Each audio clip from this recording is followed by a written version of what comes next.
All right. So we just went over some trades that we could see this offseason. Let's now get into the top 10 remaining free agents on the market. And at number 10, it's a guy who you know, and it's a guy who is kind of more of a meme than he is a basketball player right now. It is Michael Beasley, who actually ended up having a pretty good season for the Knicks, 13 points per game, almost 6 rebounds. But he's not going to be back with the Knicks this offseason. They don't really have enough money for him right now. He was a good player, but he was he was a bridge player. He wasn't a long-term fit for the Knicks. They brought him in because they needed someone else on this team who could end up scoring, and he did himself some good work. I mean, he really did have a nice season for them, showed the ability to be a knockdown shooter inside of the three-point line, can hit some threes as well, though not at a terrific overall rate. At this point, I think he's going to be a good scorer for any team off the bench. The rumor for him has always been the Atlanta Hawks, and I think that could end up being a really good option for him. I mean, he comes in, maybe helps out John Collins with his jump shot and his ability to really make something happen on offense. He will bring a good scoring threat for them. I think he'll help Amari Spellman as well. They need someone down low, and Michael Beasley has always had some interest in playing for the Hawks. He is from the Atlanta area, so I think Michael Beasley would be a great fit for Atlanta. So we have Michael Beasley coming in there at number 10. As you see with the lineup there, he would take over left bench there right in the middle. They would have a nice kind of core down low: Dwayne Dedmon, John Collins, Michael Beasley, Amari Spellman, along with Miles Plumlee. So good stuff going on for them down low with the Hawks.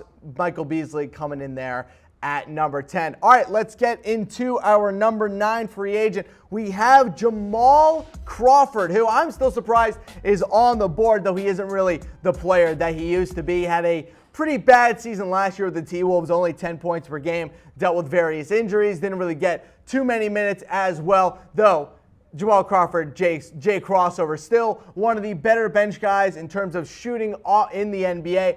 I've always thought he'd end up with the Golden State Warriors on the veteran minimum, just to maybe get this guy a title. I mean, we've been waiting so long to see Jamal Crawford stand there with the Larry O'Brien trophy. Tried so many different teams with so many different roster combinations. I think he obviously went to the T-Wolves because with Jimmy Butler there, with Towns, he thought that they'd have a chance. But right now with Jamal Crawford, I think he'd be a great replacement to come in. Maybe you get him over Patrick McCaw. It's still unclear if they're going to bring him back. But Jamal Crawford will obviously give them another great option off the bench in terms of three-point shooter. He's not the player he used to be, and he will never be the player that he was when he won 3 consecutive Sixth Man of the Year awards. But Jamal Crawford can still be a very effective player for the Golden State Warriors, or maybe even the Philadelphia 76ers take a run at Jamal Crawford. All right, let's go to number 8. We got Montrezl Harrell, who had a really, really nice season last year for the Clippers. It was very effective in limited time for them. He didn't end up starting, but when he was in there, he really did make an impact. He had a PER, player efficiency rating, of over 18 last year. Did a very nice job off the bench as their backup power forward. He ended up getting some good starting minutes as well when Blake Griffin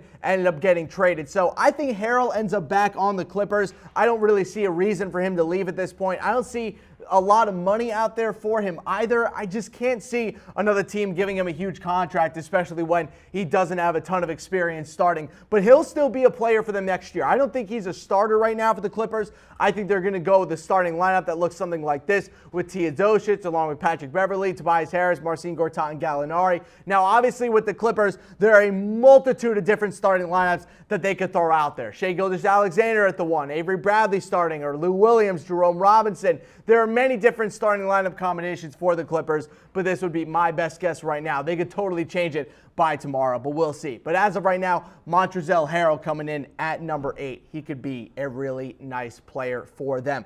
All right, let's go to number 7. How about Rodney Hood, still on the market after a extraordinarily weird year for Rodney Hood. So he has a good year with the Utah Jazz, putting up 16 points per game. Gets traded to the Cavs at the deadline. Everyone hails the trade. Oh my goodness, what a trade for the Cleveland Cavaliers. Here comes Rodney Hood, going to come in, give them great scoring off the bench, this, that, and whatever. Yeah, guess what didn't happen? That Rodney Hood was really, was pretty bad for the Cavs, especially in the playoffs. He ended up getting benched for the finals, or at least a couple games there in the finals, because he wouldn't go in garbage time of a playoff game, and he had to get punished for it. I really wonder if I know the Cavs want Rodney Hood back, but I don't really understand why. I guess it's because with a guy of his age and his scoring ability and the lack of scoring that the Cavs have on their roster right now, he's going to have to come back. Maybe he ends up starting for them as well. I think he's going to be a better sixth man as of right now. You see him there taking over left bench next to Jordan Clarkson, I should say. But look, Rodney Hood, number 7 overall free agent, we still have on the market. I don't think he's a big-time kind of impactful player, but boy, oh boy, if you're the Cavs, you got to bring him back. They don't have a lot of young assets on this team. I think he'll actually pair pretty nicely with Colin Sexton. All right, let's go to number 6. It's Wayne Ellington, the guy who has turned his career around over the past couple of seasons. Last year, the dude launched up over 553 point attempts. He hit about 40% of them as well. Has done a really nice job over the past 2 seasons, turning his career around and turning into a volume shooter from the three-point line, which a lot of NBA teams are looking for right now. If I'm honest, I am stunned that Wayne Ellington has gotten little to no interest on the open market right now. I'm pretty surprised. You can get him for a cheap contract right now, a good three-point shooter. Maybe you get him for the vet minimum if you're a title contender. I'm stunned that we haven't heard the Rockets go after a guy like this, or maybe even the Celtics go after a guy like this. Any team that needs three-point shooting, the Lakers could go after a guy like this. I'm stunned that we haven't had a ton of rumors around Wayne Ellington. The only thing that we've heard right now is that he's going to go back to the Miami Heat. And as of right now, I would still expect that to happen. I think he goes back to the Heat on a cheap contract and ends up getting moved for assets at the deadline. The Heat are not going to be contenders next year, people. By no margin. I'm sorry, Jordan Giorgio. The Miami Heat are actually going to be pretty extraordinarily average. So I'm not crazy about Wayne Ellington in terms of him on the Heat. I think he'll do a much better job on another team. All right, let's get to number 5 on our list. It's D-Wade, baby. It's Dwayne Wade. In honor of Dwayne Wade, by the way, throw us in some super chats. If you want to get your comment brought up live on air, I will answer any questions that you offer me. Use that super chat. We will bring them up live on air. You will get a shout out and your question answered directly. If it's about the Heat, it could be about Dwayne Wade, it could be about LeBron, Kyrie Irving, whatever you want it to be, use that super chat to have your questions answered live on air. But let's talk about Dwayne Wade and the Miami Heat. Now, the real question is, does Dwayne Wade even want to play basketball anymore? Because as of right now, the only Wade in the family that's done anything basketball related this offseason has been his son Zaire. He's been crossing up people at multiple pro-ams, including the likes of Tim Hardaway Jr. So if I'm Dwayne Wade, I don't even know if I come back next season. I mean, all offseason, he seemed to be very happy, with his wife, Gabrielle Union, with his kids. They're taking vacations. They're doing different basketball events. He's hanging out with Paul George, helping him with free agency. To me, it looks like Dwayne Wade is more in a mentor role now and it's in kind of the second half of his life. I don't think he wants to go through the grit and the grind of preparing for another NBA season. I think he wants to relax and coast with all of his millions and all of his riches and see out the rest of his life. I can't really see Dwayne Wade wanting to make another comeback to the NBA, especially when the Heat are not going to be title contenders next season. But we still have him at number 5. He's still a very effective player when he does actual play. And remember, use that super chat to have your questions answered live on air. We will bring them up, give you a name drop, and you will have your question answered directly right here on the Cam Rogers Show. We are presented to you today by Autolist. Are you looking for a used or new car? Go to Autolist.com to browse the largest inventory on the web or download their top-rated mobile app for iPhone or Android. All right, let's get to our number 4 player on the list. We got Isaiah Thomas, who we thought last week was going to go to the Orlando Magic. And as of right now, we got no real idea where Isaiah Thomas is going to go. The Magic were really the only team that we had heard a rumor about or a report about for him to go to. And Isaiah Thomas, since then, has had no present interest. I think a good landing spot for Isaiah Thomas would still be the Chicago Bulls. I know they just brought in Zach LaVine. I understand that he's going to be their primary scorer next season. But overall, I think that Isaiah Thomas would be a really, really good fit on the Bulls. He would bring them a lot of good veteran scoring. I think he'd help out the likes of Chris Dunn and Zach LaVine and be a big-time veteran mentor for this team. We had heard multiple reports that the Lakers Loved Isaiah Thomas's impact on this team and what he brought to the table with Lonzo Ball and the other young players on the Lakers roster. I think he could do a lot of good for the Bulls, and I wouldn't be surprised if you hear them having interest in Isaiah Thomas as we get closer and closer to the start of the year. But as of right now, poor Isaiah Thomas, the dude has got no interest around the league right now. I can understand it. I still think he'd be a great sixth man for any team, or hell, even a starting point guard if you're a bad team with a young guy coming in on the bench. All right, let's go to our number 3 player on our remaining free agents. It's Marcus Smart, and the saga between him and the Celtics continues. So the recent report is that Smart is just going to sign his qualifying offer and move on, and maybe move into unrestricted free agency next offseason. This is a very strange path that the Celtics are taking with Marcus Smart. I thought he was a shoo-in for an extension. He was so good for them last year. He brought in such a different element to this team that they do not have from any other player on this roster right now. He was one of the top plus-minus guys in the entire NBA last year. He was fantastic in the playoffs. He could defend multiple positions, including really anyone from the point guard spot to the power forward spot. This dude was defending LeBron James in the post during the playoffs last year and actually doing a decent job. So I wouldn't be surprised if Marcus Smart ends up with a long-term extension from the Celtics. But I am stunned that it has gotten to this point between the two. It doesn't really make sense right now what the Celtics' plan is with Marcus Smart. If they want him, they should just bring him back and stop playing hardball with him.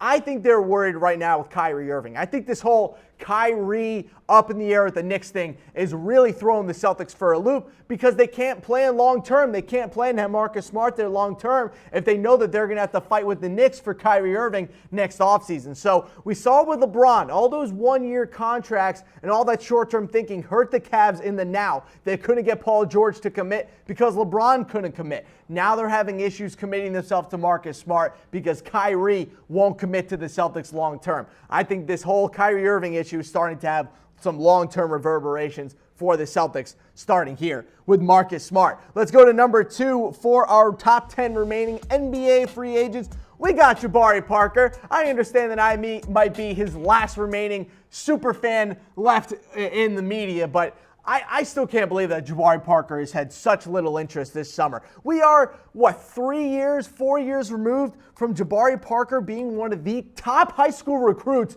of the decade. I mean, Jabari Parker wasn't just another top 3 guy coming out of high school. People were talking about Jabari Parker as one of the next great NBA superstars to come out of college. Dude goes to Duke, had a great season, and then just hasn't been able to stay healthy for most of the season. And now Jabari Parker has apparently unfollowed Giannis on Instagram. So I don't really understand what's going on with Jabari Parker right now. It has been an absolute crap show with him this offseason and last season as well. I think what ends up happening to Jabari Parker, I think he might end up getting signed and traded. So I think he will still sign with the Bucks, but he might end up getting moved anyway. There doesn't really seem to be a logical option for Jabari Parker right now. The Warriors, for all the people throwing in that he's going to the Warriors, they actually don't have enough money for Jabari Parker right now. I would expect Parker to maybe take the 1-year qualifying offer with the Bucks and hit unrestricted free agency next summer when all the cap space opens up. Maybe he can get a longer-term deal if he has another good season. But